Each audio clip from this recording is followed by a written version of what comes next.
This is my, well actually I'll get a better view. This is my 1980 Mark I Ford Fiesta, which is my first car. Yeah, it's pretty clean.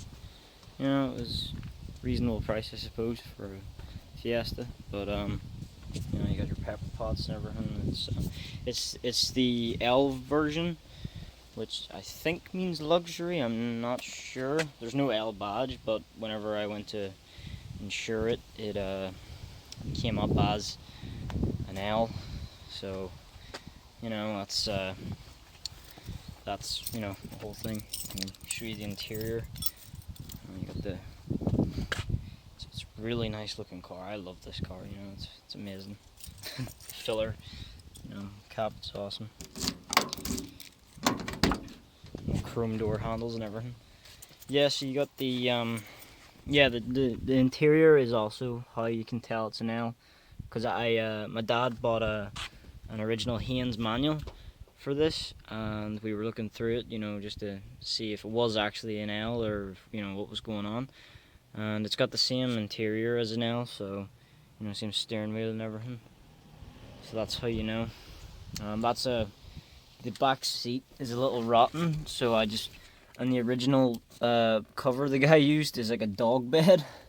You know, I can't get it off because it's like the parcel shelf is like riveted to the back of the chair, and I haven't removed it yet. So it's not the original parcel shelf. So, but yeah, you got the original. You know, so I just put this rug slash bed thing over it, just to, you know, just make it look nicer, because the dog thing's a bit weird.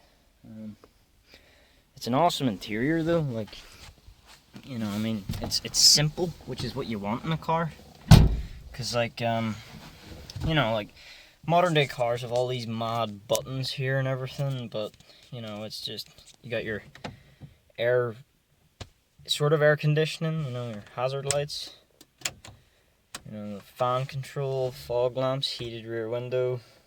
Don't know what that does. It's got no label on it. You got your choke, which I think is cool.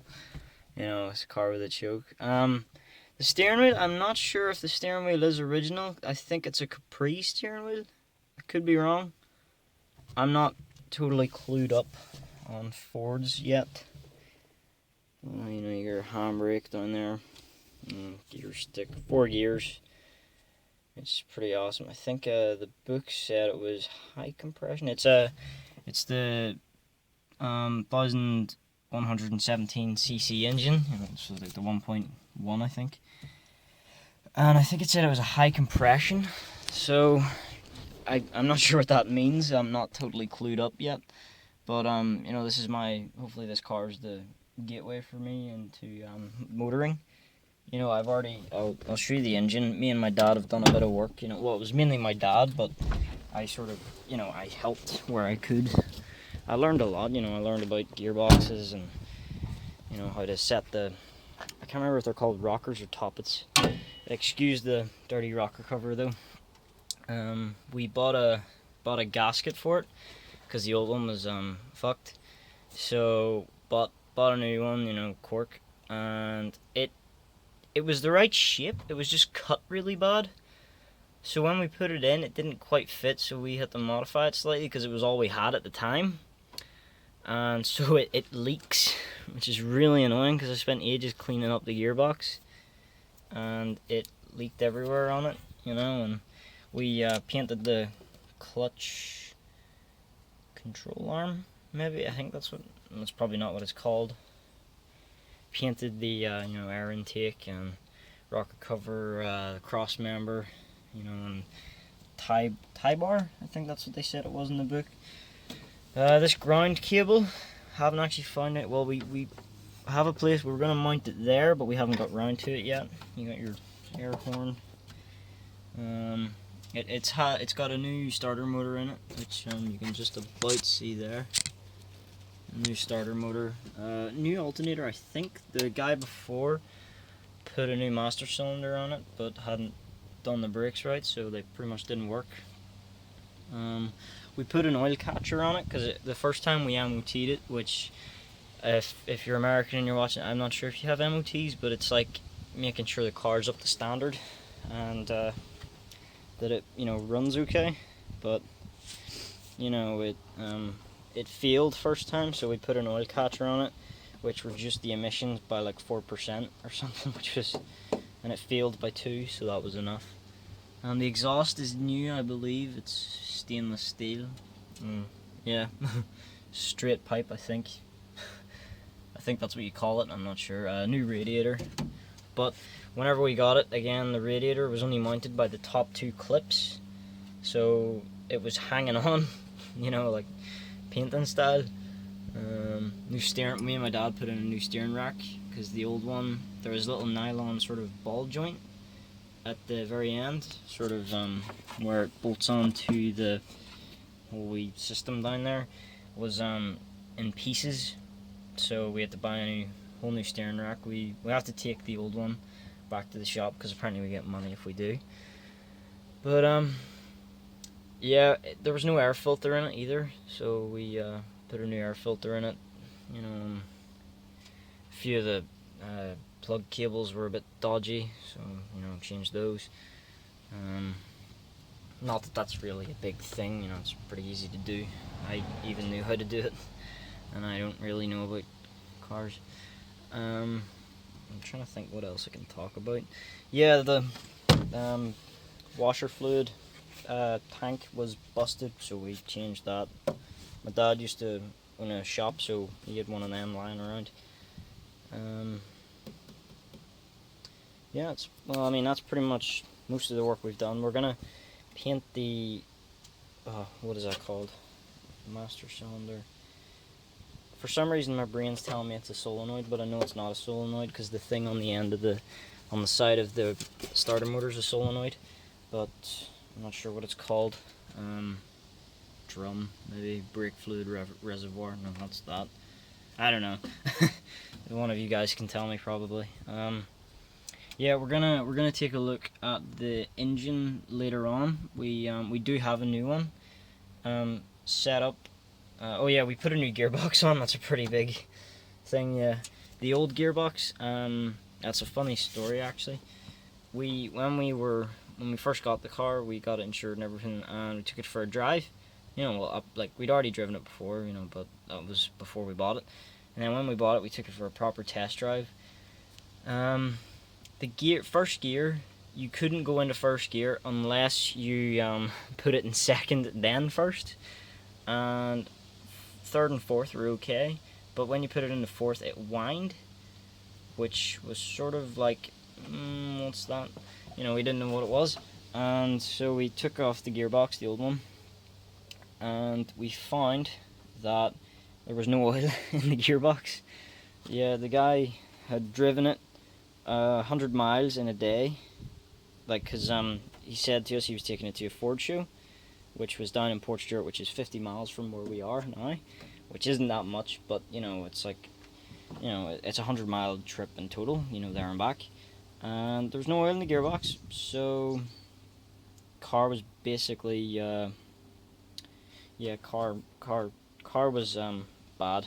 Car bad, yeah. So we found a guy who was a big Ford guy. He had a really mint XR2. Like, it was, compared to this, like, you know, you got your exhaust manifold here, like, and your water pipe, maybe. You know, and engine block itself and the head were like clean. Like, it was, you could eat off it. Like, you know, mine's a functional car now, but his was just show. His was like factory new. It was insane. But so yeah, we got a gearbox off him for £50. Bunged it in, you know, well, painted the end cap and the clutch lever handle mechanism thingy, I can't remember the name of it, and you know, put it back in, put a new clutch in it. It's actually got a bigger flywheel and a bigger clutch, because we got we had my dad has a friend who had an old engine lying around, and I think it was a Kent engine as well, because this is a Kent engine, and so we were like scavenging for parts. It had a 5-speed gearbox, and it was a Ford engine, and so we took the 5-speed off it, and you know, it didn't fit because you'd have to cut part of the frame here. I think it's called a frame. Well, you know, you'd have to cut this part off to fit the 5-speed in, which would be nice because 5 speeds are nice, you know. But I sort of wanted to keep it original, so we got the 4-speed. Then we had a new clutch. We had a brand new clutch, and we put it on. Cleaned up the old flywheel, put it on, and then when we put the gearbox on, we found that the old starter motor didn't fit because this is an 87 gearbox, whereas the one on it was the original 1981. And so, you know, of course, 7 years difference, it was a different shape, so we had to buy a new starter motor. Then put that on, but we found that sorry, my voice just broke there. We found that the flywheel was a different gear ratio to the starter motor. I think I'm right there. And then so we had to go back to the old 5-speed engine, not 5-speed engine, sorry, the other engine, which is the same as this, but you know, older. I can't remember what engine it was. It was something out of a Ford anyway. Might have been a Mark II. But went back to that, took the flywheel off it, took the clutch off it, the clutch plate, and the clutch were fine. So it's got a bigger clutch and a bigger flywheel, so the car is actually better. It's a better driver now because, you know, the clutch just doesn't struggle with anything, you know, like because the smaller one would, but the bigger one doesn't. So I'm not sure about gear ratios, so I can't tell you the gear ratio of the flywheel or whatever. I'm not even sure if that's right in me saying that. As for differentials, that's a whole blank area for me.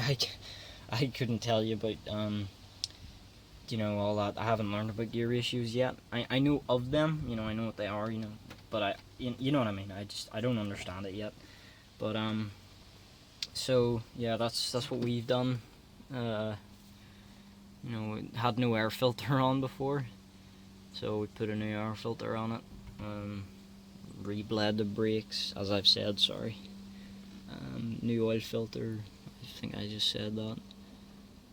You know, just generally we cleaned up everything. We're gonna put the new engine in. We're gonna paint up everything, you know, like I for some reason want to paint it gold, but I sort of was watching Roadkill and, you know, the Blasphemy, so it had a gold, I think it's either a sump or an oil pan. I think the sump, I couldn't tell you, man. It's something. You know, yeah, but yeah, so that's the engine. I'll start it up for you. It usually takes, I'm still not used to starting it, so, but yeah. So it's got two different keys because one of the door locks is off of Mark II. So yeah, I'll set you down here and I'll get it started. Just bear with me for a moment. There's a kill switch in this, but the problem is whenever you put the kill switch on, it if you don't have the kill switch, like if it's on and then, you know, that means the car won't start, and you try and start the car, it'll blow a fuse that's on the battery. And I've done that and like been stranded like away from home with no spare fuse. But then the one time I did do it outside of home, I did have a spare fuse, so it was all good. But I'm just gonna check that's fine, just to make sure it's not on, because then the car won't start. Yep. All right. Choke. Yeah. Takes about 3 tries. As you can. Huh.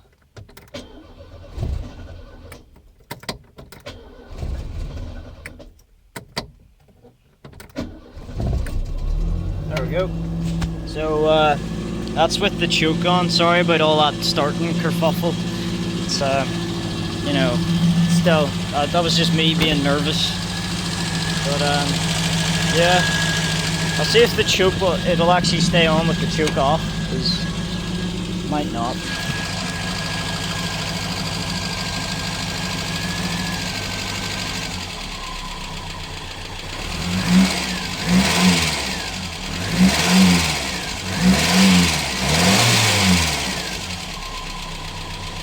that's the choke off, so it's temp gauge. It's pretty cold, so that's why it's running a bit.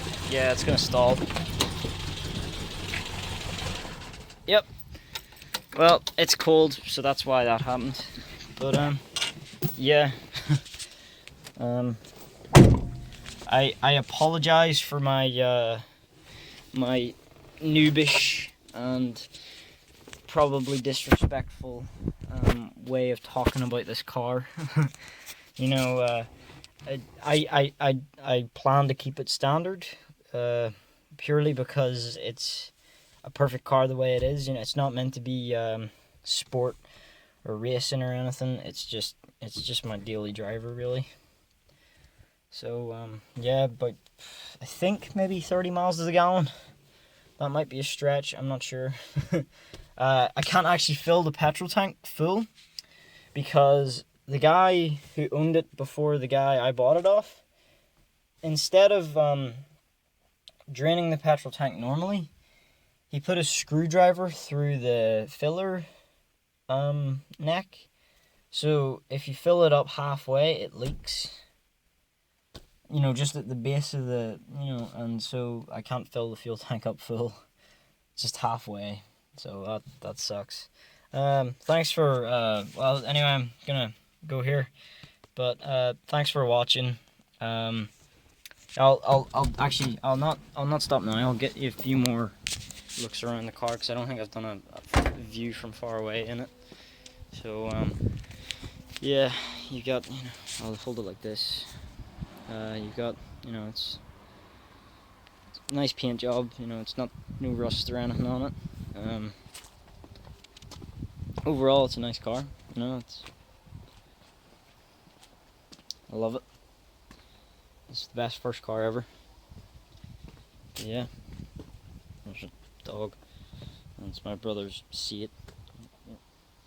Nice to see you, dog. So yeah, there it is. That's the Ford Fiesta. Thanks for watching. Bye.